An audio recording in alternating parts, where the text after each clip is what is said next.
Why does the internet act shocked when a kid-friendly YouTube star turns 18 and immediately flips the switch from Wholesome to Paywalled? Like this wasn't the most predictable season finale in the Child Fame franchise? One day, it's bright thumbnails, squeaky clean branding, and family content. And the next, it's a subscription link, revenue flexing, and a smug little lesson that Outrage is just free marketing with better lighting. And the creepiest part isn't the pivot, it's how smooth it is, like the entire pipeline was waiting for a birthday to become a business launch. But wait, because the real story isn't she did it. It's who trained the audience, built the machine, and taught everyone that attention, love or hate, can be converted into cash on command. Stay till the end, because the hypocrisies and the quiet incentives behind this rebrand will change how you look at child stardom online.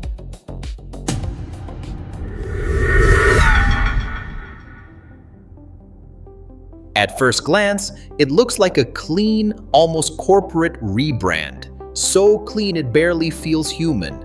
The kind of transition that pretends it's spontaneous while hitting every beat like a launch campaign. The Instagram bio quietly updates. The link in bio becomes the main character. The captions shift from "so grateful for you guys" to something sharper, more adult, more confident. Like the tone got approved by a manager in a glass office, and the visuals follow suit. Fewer chaotic group vlogs, fewer family-friendly setups, more controlled framing, softer lighting, a camera angle that suddenly understands branding. This is the surface story the internet keeps arguing about. A creator turns 18 and chooses a platform that sells access. The headlines don't even need creativity anymore because the pattern is familiar. It's not just she joined OnlyFans, it's she joined OnlyFans and made a lot of money. The money always comes first because numbers are the easiest way to end a moral debate. People stop discussing whether something is healthy or exploitative the moment a screenshot of earnings shows up, because the algorithm taught us one rule: if it pays, it must be a win. If it makes you uncomfortable, that's your problem. Go touch grass, grandma, you're just jealous. And on the timeline, it plays like a cultural magic trick. Half the internet goes into protective mode. She's an adult now, she can do what she wants, as if adulthood is a force field that erases context. The other half goes into panic mode. Think of the kids! As if nobody noticed the kids were already watching the kid-friendly content like it was a daily habit. And then there's the third group, the quietest but the most powerful, the people who were waiting for this. Not waiting out of empowerment, waiting like a customer waiting for a store to open. Because if you zoom out, the visual shift isn't the real pivot. The real pivot happened years earlier when the brand got built around innocence as a product, when Wholesome became a business model, when the creator's entire identity was packaged like a cereal box. Bright, safe, mass consumable, designed to feel like it belongs in a family living room. That's the environment that grows a certain kind of audience. An audience trained to believe they know you, trained to believe they're part of your life, trained to believe access is something they're entitled to because they supported you from day one. So when the day one audience hits the moment of legal adulthood, the internet pretends it's a sudden shock. But it's not sudden, it's frictionless. And frictionless is what makes it unsettling. A clean pivot like this doesn't happen because someone woke up empowered. It happens because someone learned how the machine works. Attention becomes visibility, visibility becomes leverage, leverage becomes paywall.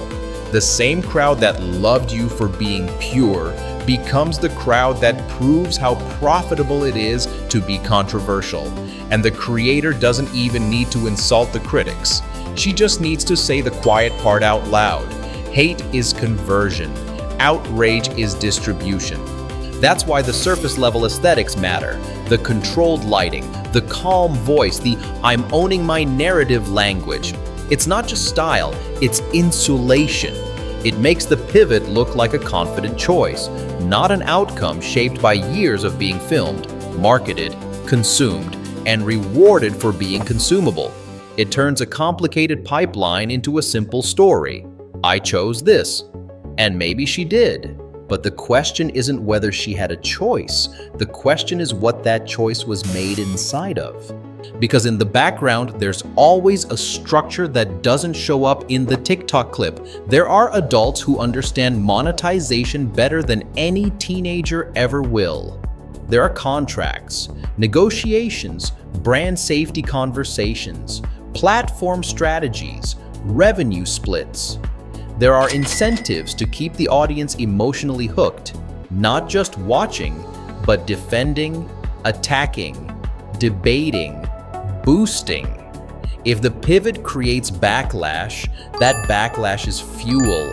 If it creates headlines, those headlines are free ads. If it creates think pieces, those are long-form engagement loops that keep the name trending. And here's the part people avoid saying because it's uncomfortable. The audience also gets rebranded. The loyal fans become supporters. The critics become haters. The creeps become just internet weirdos. Everything gets renamed, so nobody has to look directly at what's happening. Because looking directly would mean admitting that this wasn't just a personal decision. It was a predictable intersection of fame, money, and a culture that treats young creators like content farms until the day they become adult products. The myth doesn't build itself. It's engineered, slowly, politely, with a smile so bright it could light a Walmart aisle. Before anyone ever argues about an 18th birthday pivot, there's years of groundwork that turns a real teenager into a brand-safe concept. The public story is always the same: a wholesome, hard-working kid who grew up with you, who never forgot where they came from, who just wants to make people happy.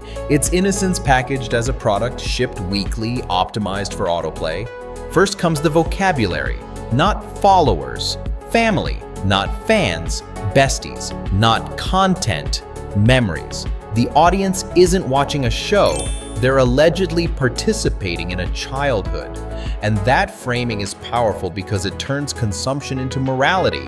If you watch, you're supportive. If you buy merch, you're loving. If you defend them in comments, you're loyal. It's emotional labor disguised as community building, and it works because it makes everyone feel like they're on the right side of something sweet and pure. Then comes the PR halo. The videos lean into harmless chaos, laughing in bright kitchens, harmless pranks, squeaky clean friend group energy, just enough drama to feel real, but not enough to scare advertisers. You get the kind of relatable problems that aren't actually problems, crushes, misunderstandings, friendship triangles that resolve in one upload. The camera never catches anything too ugly for too long, because the point isn't truth. The point is consistency, childhood on schedule. And if the brand ever gets criticized, the defense is pre-installed. They're just a kid. Stop being weird. Why are adults even talking about this? It's a perfect shield because it protects the machine while pretending to protect the child. The public gets trained to treat accountability as cruelty, and the platform rewards that reflex with more reach. You don't even need a PR team when the audience has been trained to run defense like it's a volunteer job. The myth expands with a familiar set of beautiful stories. The creator is described as mature for their age, which is always a normal, healthy compliment that never turns into anything creepy later. The creator is called a businesswoman, an entrepreneur, a young mogul. Like childhood is a startup accelerator. Every milestone becomes a brand milestone. Every birthday becomes a new era.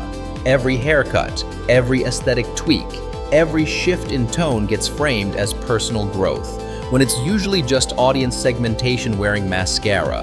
And the moral quotes, the moral quotes. Be kind. Protect kids. Mental health matters. Love yourself. It's not that these messages are wrong, it's that they're often used like scented candles. They make the room smell nice while something questionable is happening in the basement. Virtue signaling becomes part of the aesthetic. The brand doesn't just sell videos, it sells the feeling that supporting it makes you a good person. But here's the detail people miss. This myth is also a funnel. It doesn't just build popularity, it builds entitlement. When you tell millions of viewers they're family, you teach them that access is their birthright. When you sell intimacy as the core product, inside jokes, daily uploads, constant closeness, you can't be surprised when the audience starts demanding closeness in return. The myth manufactures parasocial pressure, then acts shocked when that pressure turns into a market. That's why the turning 18 moment hits like a switch. It's not a random pivot, it's a brand evolution that the system has been rehearsing. The audience has been trained to crave access. The creator has been trained to monetize it. The platform has been trained to reward controversy. So when the paywall finally appears, the story gets repackaged again. This is empowerment. This is independence. This is taking control. And maybe it is, partially. But the myth was built to make the pivot defensible, no matter what it actually costs. And now comes the micro hook you can't ignore. If the Wholesome era was truly about protecting kids, why does the business model look like it was waiting for the exact second the law stops calling them a kid? What makes this story uncomfortable isn't the existence of adult platforms. It's the way the system treats adult like a magic eraser. Like one birthday candle can wipe out a decade of grooming an audience for access. The debate online always tries to simplify it into two lazy camps. Either she's a victim with zero agency, or she's a villain who knows exactly what she's doing. But the truth, and the reason this topic holds retention like glue, is that both frames can be partially true at the same time. That's not a contradiction, that's the pipeline. Start with the incentives, because incentives explain behavior better than morals ever will. A young creator hits 18 and suddenly gains legal control over content decisions, contracts, and revenue. That part is real. But what else is real? The moment you become legally adult, the number of ways people can monetize you expands overnight. Brands that wouldn't touch you with a 10-foot pole when you were a minor suddenly treat you like a rebrand opportunity. Platforms with paywalls suddenly become viable business pivots. And because the audience was built around intimacy, the paywall is not a leap. It's the most logical next product. Now add a second incentive. Controversy is distribution.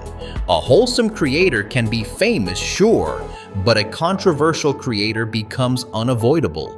Outrage pushes your name into circles that never cared about you. Think pieces keep you trending for weeks. Reaction videos turn your pivot into a content ecosystem where other people advertise you for free while pretending they're criticizing you. The creator doesn't have to win the moral argument. They just have to keep the argument alive, because the argument is the billboard. That's why the "I thrive off hate" posture matters. It's not just arrogance, it's a business statement. It tells the audience, you can't punish me with backlash because backlash is my fuel. It flips the power dynamic. Traditionally, the crowd's disapproval was supposed to be a social cost. Now it's a marketing strategy. Cancel me becomes promote me. The critics become the street team. And if you want to understand why this hits such a nerve, look at who the audience thinks they are. Many fans of kid-friendly channels are younger, yes, but there's also an older audience. Parents, casual viewers, and the parasocial lifers who have been emotionally invested for years. When the creator pivots, those groups react like someone changed the rules mid-game. They feel betrayed, not because they had a contract, but because the brand trained them to feel ownership. That's the dark joke. The closer the community branding, the sharper the backlash when the community realizes it was always a customer base. But the backlash isn't just moral, it's also fear, because this pivot forces the internet to admit something it avoids. Child fame doesn't end, it mutates, and the mutation often benefits the same machine that benefited before.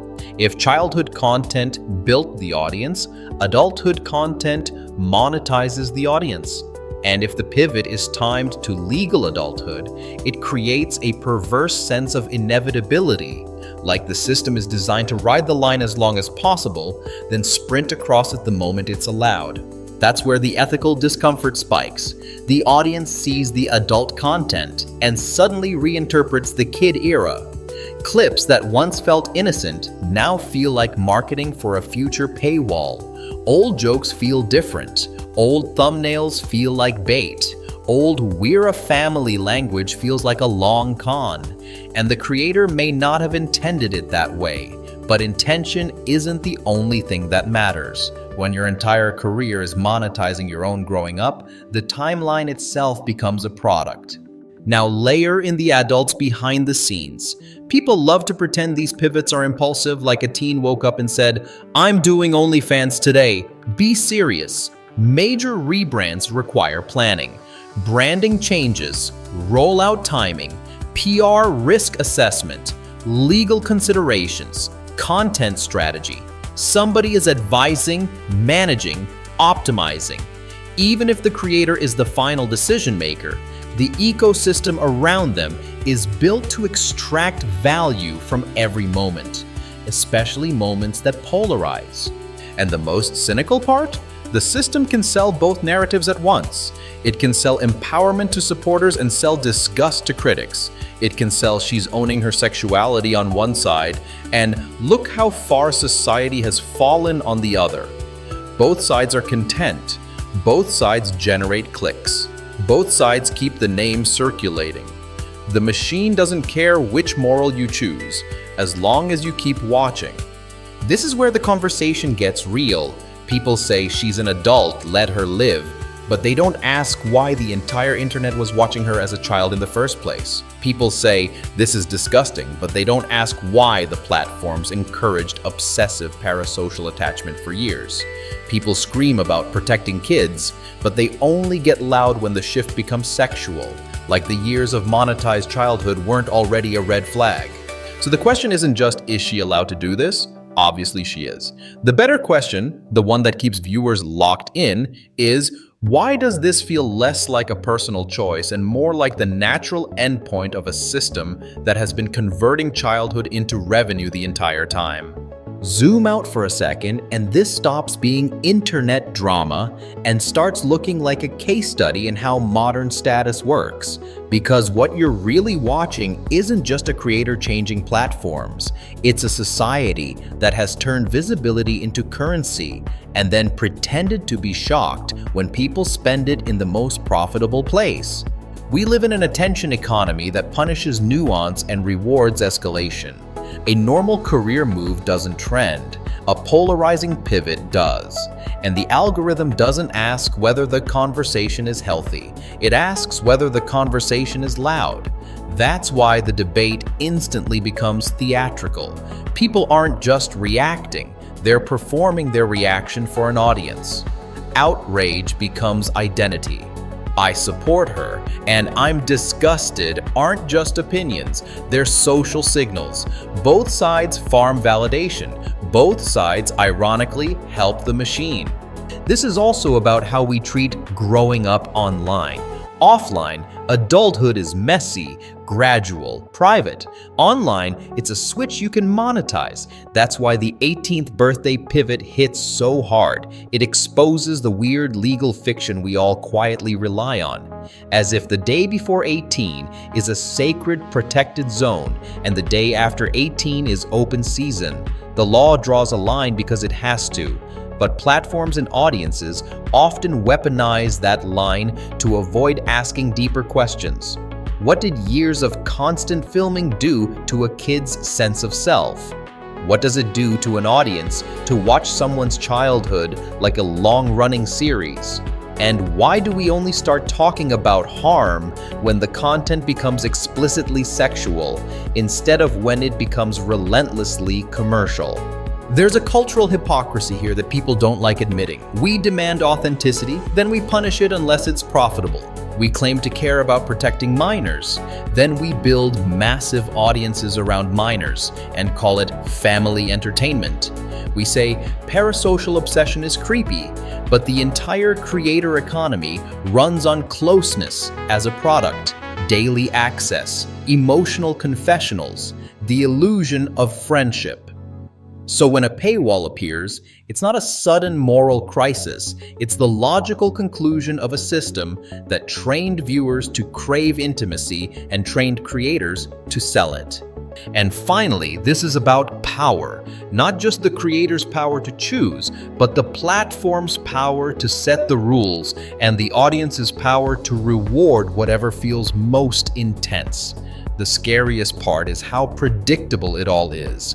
A childhood built for clicks, an adulthood framed as freedom, a backlash that doubles as advertising, and a culture that argues about the symptom while feeding the cause.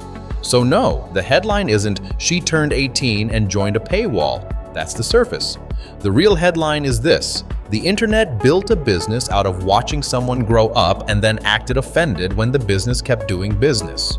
If you want to argue she's an adult, she can choose, you're not wrong. But don't pretend that choice appeared out of nowhere.